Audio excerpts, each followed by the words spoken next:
우리가 지금 이제 주일 예배를 드리고 있습니다. 어떻게 해서 우리가 주일 예배를 드리고 있는가? 잘 왔으니까 잘 드리겠죠. 바로 우리가 주일 예배를 드리기 시작한 것은 예수 그리스도께서 부활하신 아침이기 때문입니다. 우리는 그날을 기뻐하며 그날을 기념하며 또 다시 오실 예수 그리스도를 소망하며 우리 주일 아침에 예배 드리는 것입니다. 어떤 분들은 말하기를 성경에는 안식일을 지키라는 말은 있지만 주일을 지키라는 말은 없지 않느냐, 주일이란 말도 없지 않느냐라고 이렇게 말씀하시는 분들이 있습니다. 그래서 오히려 십계명에 나와 있는 대로 안식일을 기억하라 라는 그런 십계명의 말씀대로 그것을 지키는 것이 더 맞지 않느냐라고 이렇게 이야기하기도 합니다. 실제로 어떤 이단들은 그렇게 교회에 다니는 사람들에게 자신들이 믿는 것이 훨씬 더 성경적이다라고 이렇게 말하기도 합니다. 그러면 성경에 없으니까 이렇게 막 성경을 가지고 이야기하면 갑자기 또 쫄아가지고 그럼 안식일이 더 맞는 건가? 이렇게 라고 생각하시는데 여러분들 절대로 그러시면 안 됩니다. 만약에 예수님이 계시지 않았더라면, 그리고 만약에 예수님의 부활이 없었다라면 그것이 다 맞는 이야기가 될 수도 있습니다. 하지만 예수님의 부활이 무슨 의미인지 우리가 안다면, 또 예수님의 부활을 통해서 이루어진 일이 무엇인지를 안다면 우리는 그렇게 말할 수 없습니다. 사실 보면 예수님께서는 예수님의 그 공생의 당시에도 이 안식일 문제로 언제나 유대인들과 정말 대립하는 그런 모습을 보여주게 됩니다. 예수님께서 병자를 고치실 때 요일을 가리지 않으세요. 언제든지 그냥 고치시는 것입니다. 그래서 안식일에도 병자들을 고치셨어요. 아니 그냥 안식일에는 그냥 그 유대인들이랑 싸우지 마시고 그냥 안 고치셨다 그 다음날 그냥 그날 죽는 거 아니면 그 다음날 고치셔도 되지 않았을까, 그런 생각을 하기도 해요. 예수님의 제자들은 아무리 배가 고파도 그렇지 왜 안식일에 그 밀밭에 다니면서 그렇게 그냥 쏘달아 다니면서 그 밀 이삭을 꺾어 먹고 그러냐고요. 자기 것도 아니면서. 그냥 그러지 말았으면 좋았을 것을 왜 그렇게 꼭 안식일에 그렇게 유대인들과 대립해가지고 이렇게 싸움을 만드느냐, 아주 마음이 불편했어요. 또 사실 유대인들에게 있어서는 안식일이라고 하는 것이 단순히 십계명을 지킨다, 율법을 지킨다는 것 이상의 의미가 있어요. 그것이 무엇이냐면 바로 유대인들은 포로 생활을 경험하지 않았습니까? 이제 정말 70년간 바벨론의 포로 생활을 했기 때문에 그들에게 있어서 이런 어떤 포로 생활이라고 하는 것은 상당히 수치스러운 것이죠. 근데 그런 어떤 수치스러운 경험의 원인을 찾기 시작했는데 그 원인들 중에 하나가 무엇이었냐? 안식일을 제대로 지키지 않았다라고 하는 것이었어요. 그래서 그들은 그 다음에 포로 생활에서 돌아온 다음에 안식일을 지키는 것에 있어서 상당히 민감했습니다. 안식일을 지키지 않으면 또 그와 같은 벌을 받을까봐 굉장히 민감했어요. 근데 예수님께서 오시더니만 막 안식일에 막 병 고치시고 막 그러는 것들을 하시는 것이에요. 그러는 것들 보고서 정말 마음이 힘들었습니다. 그래서 예수님께 막 공격하기 시작했죠. 그랬더니 예수님께서는 뭐라고 말씀하시냐면 나는 자비를 원하고 제사를 원치 아니하노라 하신 뜻을 너희가 알았다면 무죄한 자를 죄로 정치 아니하였으리라. 인자는 안식일의 주인이니라 하시니라. 이렇게 말씀하세요. 그러니까 예수님께서 뭐라고 말씀하시냐면 예수님은 안식일의 주인이시다라고 이렇게 말씀해 주시는 것이에요. 예수님께서는 마태복음 12장에 안식일의 주인이라고 말씀하시고 또 마태복음 5장서부터 있는 산상수훈을 통해서 말씀하시기를 예수님께서는 율법을 완성하시기 위해서 이 땅에 오셨다, 이렇게 말씀해 주셨습니다. 사실 율법과 안식일이 향하는 것이 무엇입니까? 율법과 안식일은 메시아를 기다리는 것이에요. 메시아를 기다리는 것이었습니다. 그래서 안식일의 의미는 메시아를 기다리는 것이고 그 메시아를 기다리는 표현 형식을 어떻게 했느냐 하면 그들이 율법을 지켜왔다는 것이에요. 그러니까 그들은 안식일을 지킴으로 말미암아 메시아를 기다리는 것이다라고 이렇게 생각해 왔던 것입니다. 그래서 율법과 마찬가지로 절기들을 지키면서 그 율법을 지키면서 왔어요. 근데 그 율법을 지킨다는 것이 어떤 것이었습니까? 물론 매 안식일마다 그러진 않았지만 율법을 지키는 것은 짐승의 피를 흘리게 함으로 말미암아 율법을 지켜왔어요. 양과 염소의 피를 흘리게 함으로 말미암아 그 피를 흘리게 하는 제사법을 지킴으로써 그것이 바로 오실 메시아를 기다리는 것이다 믿으면서 그렇게 해왔던 것입니다. 그런데 예수님께서 오셔서 나는 안식일의 주인이다, 나는 율법을 완성하러 왔다라고 하신 그 말씀의 의미는 무엇입니까? 이 모든 일들을 다 완성하셨다는 것이에요. 율법의 완성은 무엇이었습니까? 율법의 완성은 피 흘리는 것이었어요. 그런데 예수 그리스도께서 오셔서 피 흘리셨습니다. 예수 그리스도께서 마지막 아담이라고 말씀하신 것이 바로 이 말씀이에요. 예수님께서 오셔서 피 흘리셨어요. 그러므로 율법의 모든 것을 완성하셨습니다. 피 흘려 죽으심으로 말미암아 우리의 죄를 속량하셨고 우리의 모든 죄값을 다 치러 주신 것이에요. 그러므로 말미암아 우리는 이제 죄로부터 자유하게 된 것입니다. 예수 그리스도께서 오셔서 피 흘리심으로 그들이 기다리고 있던 정말 피 흘려 죽으실 그리고 구원할 그 메시아가 오셨음을 확증하신 것입니다. 그런데 그것이 끝이 아니었죠. 예수님께서 부활하셨습니다. 예수님께서 부활하심으로 말미암아 우리는 이제 예수님과 더불어 영생하게 된 것이에요. 그러므로 예수 그리스도께서 오셔서 죽으심과 부활하심으로 말미암아 모든 율법과 안식일을 완성하신 것을 볼 수 있습니다. 그런데 예수님께서 우리가 이제 성금요일, 우리가 기도하면서도 그날을 우리 금요일 날을 성금요일이다 이렇게 이야기했어요. 그날이 무슨 날입니까? 예수님께서 십자가에 달리신 날이죠. 그러니까 금요일 날 아침에 달리셔서 언제 돌아가셨죠? 금요일 날 저녁에 돌아가셨습니다. 근데 참 재밌게도 유대인의 안식일이 언제냐면 지금 사실 보면은 제대로도 지키지 않으면서 안식일을 지키라고 하는 거예요. 토요일이 아니죠. 토요일이 아니에요. 토요일이 아닙니다. 안식일은 금요일 저녁서부터 토요일 저녁까지가 그들의 안식일이에요. 금요일 저녁부터 토요일 저녁까지가 안식일인데 예수님께서 금요일 저녁, 바로 안식일이 시작될 때 돌아가셨습니다. 예수님께서 돌아가셨을 때 제자들은 또 그 예수님의 장사도 못 지냈죠. 아리마대 사람 요셉이라는 사람하고 유대인 관원이었죠.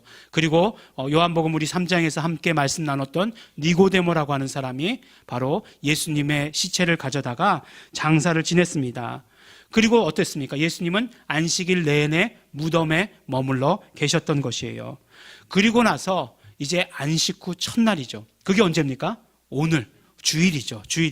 안식 후 첫날, 오늘 주일날 예수님께서 부활하신 것입니다. 그러므로 예수님께서는 부활하심으로 말미암아 죽으시고 부활하심으로 말미암아 안식일의 모든 기다려오던 것, 율법의 모든 기다려오던 것을 완성하시고 그 다음에 부활하심으로 말미암아 이 모든 안식일의 주인이 되셨던 것이에요. 예수님께서 피 흘려야, 율법은 피 흘려야 완성되는 것인데 예수 그리스도께서 피 흘리심으로 완성되었던 것이고 그리고 부활하심으로 말미암아 그 모든 것들을 확증하신 것입니다. 히브리서 말씀 가운데 나오기를 율법은, 안식일은 모든 것이 다 모형이다라고 이야기했어요. 진짜는 무엇이냐? 진짜는 예수 그리스도라고 말씀을 해주셨어요. 그래서 정말 예수 그리스도께서 죽으심으로 율법을 완성하셨던 것이고 또 이제 부활하심으로 말미암아 율법을 넘어서는 그런 영생을 우리에게 허락하여 주신 것이고 정말 영원한 생명을 주신 것이고 또 이 땅이 알지 못하는, 이 세상이 알지 못하는, 우리가 살고 있는 이 세상에서는 알 수 없는 그런 영적 세계의 일들을 평정하신 것임을 우리에게 말씀해 주신 것입니다. 그렇기 때문에 우리가 잘 알아야 되는 것은 주일은 안식일을 포함하는 것입니다. 주일은 안식일을 포함하는 것이에요. 어떤 사람들이 말하기를 안식일은 토요일이고 주일은 일요일 아니냐 이렇게 얘기하면 그것은 잘못된 이야기입니다. 예수 그리스도의 죽으심과 부활하심으로 말미암아 예수님께서는 안식일의 주인이 되셨어요. 그 말씀은 바로 모든 주일은 안식일을 포함하고 있다라고 하는 그런 의미가 되는 것이에요. 예수 그리스도의 죽으심과 부활로 말미암아 이 안식일이 이제 완성되었다 라고 이렇게 말하는 것입니다. 어떻게요? 주일로 완성되게 된 것입니다. 율법도 마찬가지죠. 율법도 마찬가지로 예수님께서 부활하심으로 말미암아 완성되신 것이에요. 예수님께서 오셔서 율법을 폐하러 오신 것이 아니다. 율법을 완성하러 왔다라고 말씀해 주셨어요. 율법에 무엇을 더함으로? 율법에 용서를 더함으로. 어떻게 용서를 더하셨습니까? 예수 그리스도께서 피 흘리셔서 우리의 모든 죄값을 치르심으로, 우리의 모든 죄를 속량하심으로 말미암아 그 모든 용서를 더하신 것이에요. 그래서 정말 용서를 바라며 율법을 지켜왔던 모든 사람들의 죄를 용서하시고 우리 모든 인류의 죄를 다 용서하신 것이에요. 이것으로 말미암아 율법을 완성하신 것입니다. 부활하셨어요. 예수님 부활하셨습니다. 모든 것의 완성은 바로 예수님의 부활을 통해서 이루어지는 것입니다. 예수 그리스도의 부활하심을 통해서 예수님은 스스로 죄 없으신 분이신 것을 드러내신 것이고 안식일의 주인이시고 율법의 완성이신 것을 확증해 주신 것입니다. 그러므로 예수님의 부활은 완성입니다. 예수님의 부활은 완성이에요. 그렇기 때문에 우리의 신앙도 이와 마찬가지로 우리의 신앙의 완성도 예수 그리스도의 부활이 우리의 신앙의 완성이 되는 것입니다. 우리의 신앙이 무엇입니까? 우리의 신앙의 출발이라고 하는 것은 무엇이냐면 바로 예수 그리스도께서 우리 죄를 위해서 피 흘리시고 죽으시고 부활하신 것을 믿는 것이 우리 신앙의 출발이에요. 예수 그리스도께서 우리를 위해 피 흘리셨고 죽으셨다는 것 어떻게 할 수 있느냐? 예수 그리스도의 부활을 통해서 확증하신 것이죠. 우리가 정말 잘 알 수 있는 대로 예수님께서 만약에 십자가의 죽으심으로 끝났다. 그래서 그 십자가의 죽으심이 우리 죄를 위한 것이다 라고 이야기해도 하나님께서 그렇게 말씀하시면 하나님의 말씀이시기 때문에 맞는 것일 거예요. 그렇지만 예수님께서 부활하심으로 말미암아 어떻게 하셨습니까? 그 예수님께서 부활하심으로 말미암아 예수님의 죄 때문에 죽은 것이 아니라 예수님께서 십자가에 달려 죽으신 것은 우리의 죄 때문인 것을 확증하신 것이죠. 예수님께서 부활하심으로 말미암아 예수님은 죄가 없으시다는 것을 확증해 주신 것입니다. 그러므로 예수님의 부활을 믿는 것이 우리 신앙의 출발이 되는 것이에요. 그래서 성경에서 보면 예수님께서 우리에게 부활 믿음을 주시려고 애쓰신 것을, 노력하신 것을, 그 공생의 기간 동안 그 일을 하신 것을 우리는 볼 수 있게 돼요. 성경에 보면 그렇게 말씀하시잖아요. 요한복음 우리가 살펴봤던 2장에서도 보면 예수님께서 내 때가 아직 이르지 않았습니다 라고 이렇게 말씀하시기도 하고, 어떤 때 보니까 또 때가 찼다 이렇게 얘기도 하고 그런 말씀을 하세요. 예수님의 때가 언제냐? 예수님의 때가 언제냐? 예수님의 때는 바로 예수님의 그 십자가가 예수님의 때예요. 예수님의 그 십자가 사건, 그때가 바로 예수님의 때입니다. 그러면 예수님께서는 그 때를 언제 하셨냐? 예수님께서 딱 이제 공생애를 시작하신 지 3년 후가 되면 그때다라고 정하시고 시작하신 것이냐? 그렇지 않아요. 사람들이 믿음을 갖게 되었을 때가 그때라고 아신 것입니다. 어떤 믿음이요? 바로 부활의 믿음. 나는 부활이요 생명이니 이것을 너희가 믿느냐? 라고 말씀하셨을 때 그것을 내가 믿나이다 라는 그 고백이 있었을 때에 바로 그 요한복음 11장에 이 고백이 있은 다음에 이제 12장서부터는 계속해서 예수님께서 십자가의 길을 걸어가시는 것을 우리가 보게 된다는 것이에요. 바로 예수님께서도 이 부활의 믿음을 우리에게 주시기 위해서 애쓰고 노력하시고 사역하신 것을 알 수 있게 되는 것입니다. 그러므로 우리의 신앙의 출발은 예수님의 부활이 되었습니다. 그렇다면 신앙의 마지막이라고 하는 것은 없지만 신앙의 완성이라고 하는 것은 무엇을 향해 가는 것이겠습니까? 우리 신앙의 완성은 바로 예수 그리스도의 다시 오심을 향해 가는 것이에요. 우리 신앙의 출발은 예수님의 부활에 있고 우리 신앙의 완성은 예수님의 다시 오심에 있습니다. 그런데 그 예수님의 다시 오실 때에 어떤 일이 일어난다라고 성경에서 말씀해 주시는가 하는 거예요. 데살로니가전서 4장 16절 17절에 보면 주께서 호령과 천사장의 소리와 하나님의 나팔로 친히 하늘로 쫓아 강림하시리니 그리스도 안에서 죽은 자들이 먼저 일어나고 그 후에 우리 살아남은 자들도 저희와 함께 구름 속에서 끌어올려 공중에서 주를 영접하게 하시리니 그리하여 우리가 항상 주와 함께 있으리라. 고린도전서 15장 52절 53절 나팔 소리가 나매 죽은 자들이 썩지 아니할 것으로 다시 살고 우리도 변화하리라.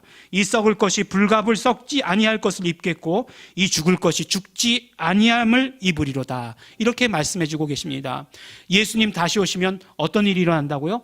예수님 다시 오시면 바로 우리가 육체로도 부활할 것이다 라고 이렇게 말씀해 주고 계시는 것입니다. 그러므로 우리의 신앙의 완성은 예수 그리스도의 다시 오심이에요. 예수 그리스도의 다시 오심으로 말미암아 우리도 함께 부활하는 것입니다. 그러니까 이렇게 우리의 신앙의 시작과 우리 신앙의 완성, 이것을 잇는 것은 무엇이라고 말할 수 있습니까? 바로 부활이라고 말할 수 있는 거예요. 바로 이 부활이 우리의 신앙의 시작과 우리의 신앙의 마지막을, 우리의 신앙의 완성을 연결시키시는 것입니다. 그러므로 우리의 신앙인 생활이라고 하는 것은 무엇이냐면 매일매일의 우리의 삶 가운데서 부활 신앙을 가지고 한 걸음 한 걸음씩 예수님 다시 오실 때까지 나가는 것이 우리의 신앙입니다. 그것을 우리의 신앙이라고 말씀해 주시는 것이에요. 사실 우리가 예수님 부활을 믿으세요? 이렇게 이야기하면, 이렇게 질문하면 모두가 다 예수님 부활 믿습니다 이렇게 이야기해요. 그렇다면 예수님의 부활을 믿으신다면 예수님 다시 오실 것은 믿으십니까? 이렇게 물어도 마찬가지로 예수님 다시 오심 믿습니다 라고 이렇게 이야기합니다. 그러면 우리의 삶은 어떤 삶이 되어야 합니까? 라고 이렇게 물어본다라고 한다면 예수님 부활하심도 믿고 예수님 다시 오심도 믿지만 그 중간에 사는 것은 내 마음대로입니다 라고 이렇게 대답하시는 분들이, 그렇게 대답은 안 하시겠지만 그렇게 사시는 분들이 너무나 많다라고 한다는 것이에요. 우리의 신앙생활은 그렇기 때문에 예수님의 부활과 함께하는 그런 삶이 되어야 됩니다. 왜냐하면 처음도 부활이요 마지막도 예수님 다시 오심과 함께 부활이기 때문에 그렇습니다. 하지만 우리는 우리의 신앙생활이 어떻게 살아야 되는 것인지, 어떤 삶을 살아야 되는지 모를 때가 너무나 많다는 것이에요. 그래서 어떤 분들은 이야기하기를 율법을 막 강조합니다. 율법을 잘 지켜야 된다. 이 땅의 삶을 살아갈 때 도덕적으로도 윤리적으로도 깨끗한 삶을 살아야 된다. 그것을 강조해요. 물론 그거 틀린 것 아닙니다. 그렇지만 그것 이상의 것들이 있다는 것이에요. 또 어떤 사람들은 그 반대로 우리가 이미 용서받았으니 우리 마음대로 살아도 된다라고 생각하는 사람들이 있습니다. 하지만 부활 생활이라고 하는 것, 부활이 우리의 신앙의 중심이라고 한다면 그렇게 살아서는 안 된다라고 하는 것이에요. 부활이 우리의 신앙의 중심이라고 한다면 그럼 우리는 어떻게 살아야 될 것인가? 어떻게 살아야 될 것인가? 어떤 삶을 살아야 될 것인가? 이것이 오늘 우리에게 주시는 말씀입니다. 결론부터 말씀드리면 오늘 2장 4절 말씀에 이렇게 말씀하고 있어요. 긍휼에 풍성하신 하나님이 우리를 사랑하신 그 큰 사랑을 인하여, 이렇게 말씀하십니다. 긍휼에 풍성하신 하나님이 우리를 사랑하신 그 큰 사랑을 인하여, 이것이 모든 것의 조건이다 라고 이렇게 말씀하시면서 이 모든 것들이 우리 부활신앙의 삶 가운데 깔려 있어야 된다라고 이렇게 말씀하시는 것 같아요. 그러니까 무슨 말씀이냐면 우리가 매일매일 살아야 되는 부활의 삶이라는 것은 하나님의 사랑, 하나님의 은혜를 경험하는 삶이어야 된다, 이렇게 말씀해 주시는 것입니다.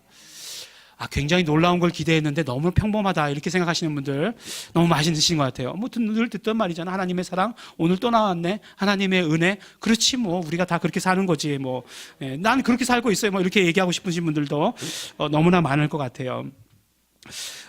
이번 주에, 그러니까 지난주에 교도소에 다녀왔습니다. 또 이렇게 교도소에 다녀왔습니다 이렇게 얘기하면 밑도 끝도 없이 이렇게 얘기하면 무슨 죄를 지었길래 교도소에 갔다 왔나 이렇게 생각하실 것 같은데, 우리 임경자 목사님 굉장히 오래전서부터 교도소 선교를 해오셨어요. 제가 아주 어렸을 때부터 들었으니까 굉장히 지금 몇십 년 된 것으로 제가 알고 있습니다. 근데 이번에 저는 처음으로 함께 이렇게 가게 되었습니다. 그곳에 가가지고 이제 이렇게 그곳에 함께 있는 분들 큰 강당에 우리 함께 모여가지고 이렇게 찬양, 간증 집회를 하게 되었어요. 저도 이제 마지막 순서를 맡아가지고 예수 내 구주, 우리 그 찬양, 처음 시작할 때 우리 부르는 찬양 있잖아요. 모든 이름 위에 뛰어난 이름. 그거 이렇게 어떻게 작사 작곡하게 되었는가 간증하면서 우리도 함께 예수 이름 불러보자 그래서 예수 내 구주 부르고 이렇게 하는 것으로 이렇게 끝을 냈습니다. 근데 보니까 이제 처음에 이제 보니까 우리가 가서 보니까 이제 성가대가 앉아서 이제 연습을 하고 있더라고요. 근데 이제 그 성가대가 앉아서 연습을 하고 있으니까 우리가 연습할 시간이 없는 거예요. 한 번도 뭐 맞춰볼 시간이 없는 거예요. 그러니까 우리 함께 가신 분 중에 한 사람들이 아니 저분들만 연습하고 우리는 연습 못하면 어떡하느냐 막 이렇게 얘기하시는데 성가대원이지만 그 가운을 벗으면요 똑같은 옷을 입고 계신 분들이죠. 그러니까 그분들 중에서 굉장히 모범되시는 분들이 성가대를 하고 계시는 거예요. 예. 그래서 연습할 시간이 따로 없는 거죠. 그분들도 마찬가지로 조금 일찍 나와가지고 이제 연습하고 계셨던 거예요. 그리고 나중에 보니까 뭐 이렇게 기도 끝나면 송영도 하시고 또 특송도 하고 이제 그러는 것 이렇게 보게 되었습니다. 근데 그 연습을 하고 계실 때 이제 강당이 아주 뭐 강대상이 굉장히 높아요. 그래가지고 저희는 이렇게 높은 데 앉아 있고 이제 이렇게 한 분씩 이렇게 들어와서 이 자리를 이제 앉았습니다.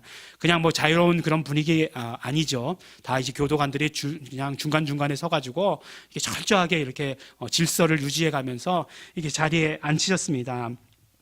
근데 그 자리에 이제 한 반쯤 앉았을 때 갑자기 저에게 그런 생각이 들었어요.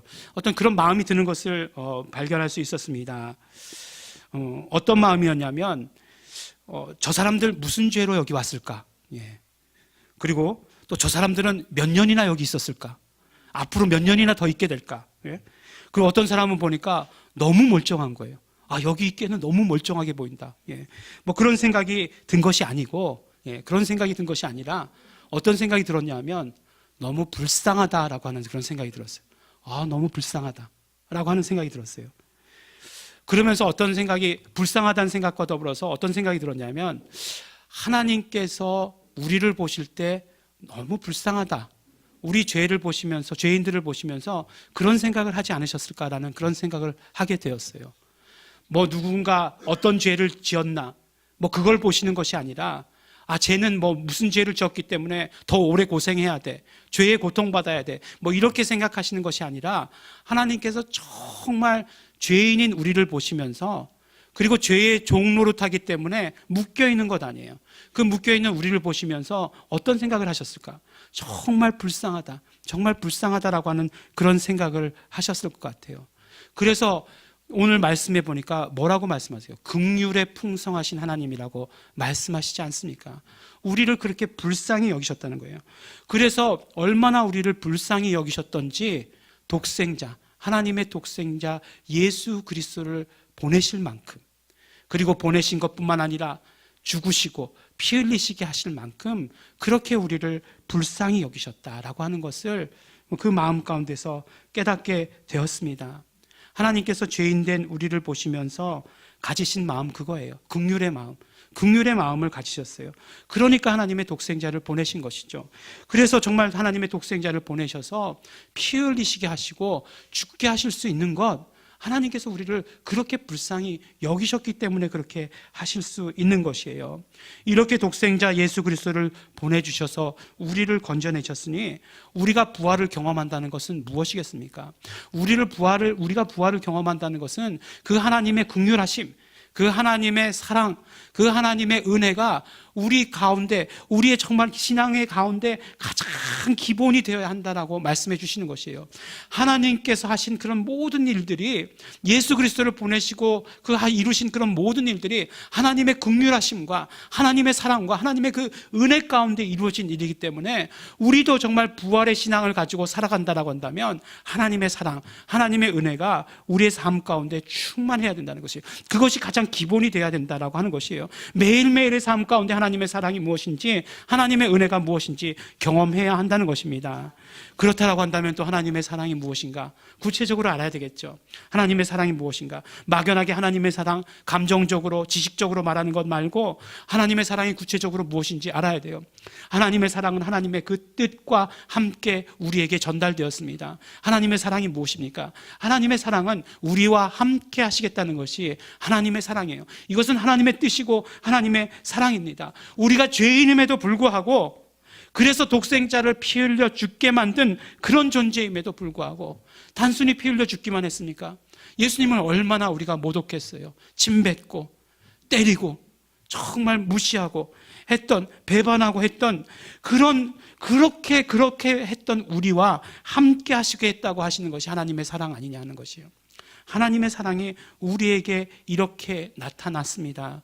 그러므로 우리가 하나님의 사랑을 경험할 수 있는 구체적인 방법을 오늘 우리에게 뭐라고 말씀해 주세요? 그리스도와 함께 죽고 그리스도와 함께 살고 그리스도 안에 있는 생명을 함께 누리는 것이다 라고 우리에게 말씀해 주시고 계세요. 하나님의 사랑, 우리와 함께 하시고 계시다는 것은 그 하나님의 사랑, 우리의 정말 모든 연약하고 정말 부족하고 죄로 죽을 수밖에 없었고 더군다나 또 반역했던 그런 우리들에게 예수 그리스도를 보내주셔서 모든 죄를 용서해 주시고 해결해 주시고 이제 예수 그리스도와 하나 되게 해주신 것으로 하나님께서는 우리를 사랑하고 계시는 것입니다. 그러므로 우리의 삶은 달라야 합니다. 우리의 삶은 완전한 삶을 살아야 돼요. 우리의 삶은 완성된 삶을 살아야 합니다. 여전히 미숙한 삶, 여전히 준비되지 않은 삶, 여전히 죄 가운데 있는 그런 삶이 아니에요. 예수 그리스도께서 부활하셨어요. 부활이 무엇이라고 말씀드렸습니까? 부활은 완성이라고 말씀드렸어요. 그러므로 우리도 그 안에서 산다라고 한다는 것은 변화되어야 한다는 말씀이고, 변화되어야 된다는 것은 우리는 완전한 삶, 우리는 완성된 삶을 살아야 되는 것이라고 우리에게 말씀해 주십니다. 어떻게 하면 우리가 완성된 삶을 살 수 있을 것인가? 지난주 목요 찬양 예배 때 들었던 말씀이 너무나 강력했기 때문에 다른 말씀들이 사실 떠오르지 않았습니다. 지난주 말씀을 들으면서 율법의 사람과 복음의 사람이 무엇이 다른가라고 하는 말씀을 들었어요. 율법에 속한 사람은 예수 그리스도가 오실 것을 기다리면서 그 율법을 지키는 사람, 그것이 율법에 속한 사람이고, 복음에 속한 사람, 이제 예수 그리스도와 함께하는 우리들, 이 복음에 속한 사람들은 무엇이냐면 예수 그리스도와 함께하며 예수 그리스도가 죽으시고 부활하셔서 우리의 구주 되신 것을 전하는 사람, 바로 전하는 사람. 그러니까 율법의 사람은 지키는 사람이고, 복음의 사람, 정말 하나님과 함께하는 사람은 전하는 사람이라고 하신 것을 우리에게 말씀해 주셨습니다.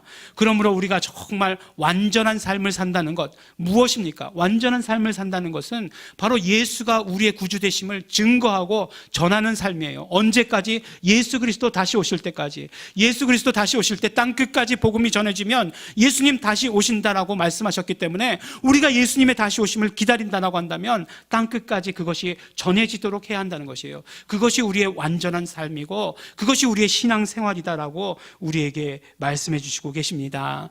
부활은 완성입니다.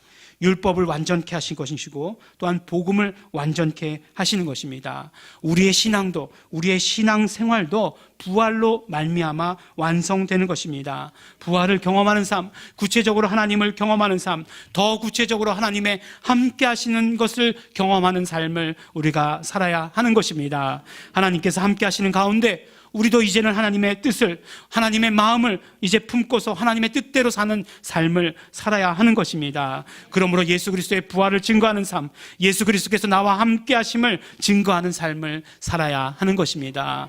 우리 사랑하는 예일중앙교회 성도 여러분, 예수 그리스도께서 죽으시고 부활하심으로 말미암아 하나님께서는 하나님의 자비하심을, 하나님의 우리를 향하신 그 사랑을 쏟아부어 주셨습니다.